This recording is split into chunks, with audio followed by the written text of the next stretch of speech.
The next feature is the Knowledge Connectors feature.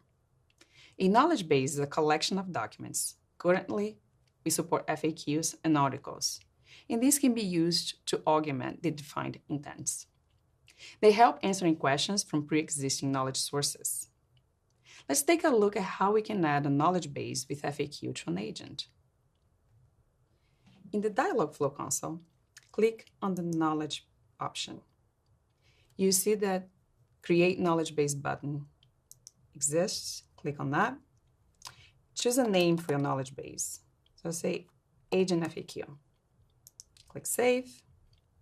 Now that you have a knowledge base created, you can add documents to it.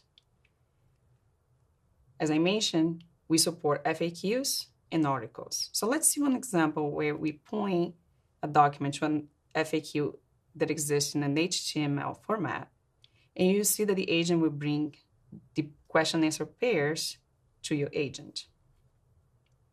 So click Create the first one, and that's to create the first document inside your knowledge base.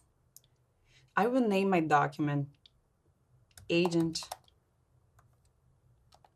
FAQ. And I choose the FAQ option. And the format is a HTML.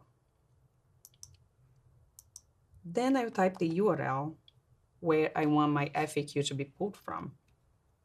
When you click Create, the agent will parse the HTML page and bring in the question answer pairs. It takes a little time. So it's going over identifying questions, answers, and bringing them to the agent. Once you've finished creating the FAQ, you can click View Detail. That will allow you to see the question and answer pairs that were pulled from the HTML page. Let's test it. Let's ask the agent now then, is it possible to test the V2 API?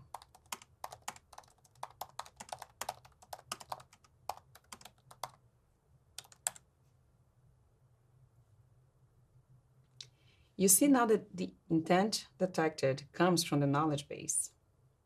If you want to see what the actual answer is, click Diagnostic Info. And you're going to see that it's mapping to how can I try out Dialogflow API v2? Or with a lower confidence, should I convert my existing project to API v2? And you may be asking, what does that have to do with pizza? Actually, nothing.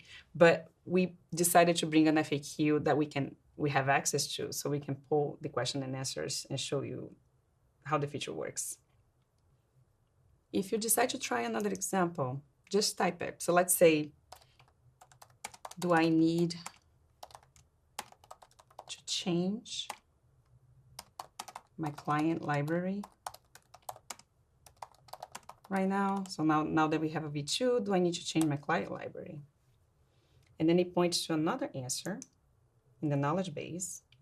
Will I need to update my client library to support v2 anytime soon? So you see that it's still semantic similarity. It's a search and rank feature. It's not doing only word matching. It's understanding what the questions from the FAQ talk about and trying to match the request from the user to the closest one.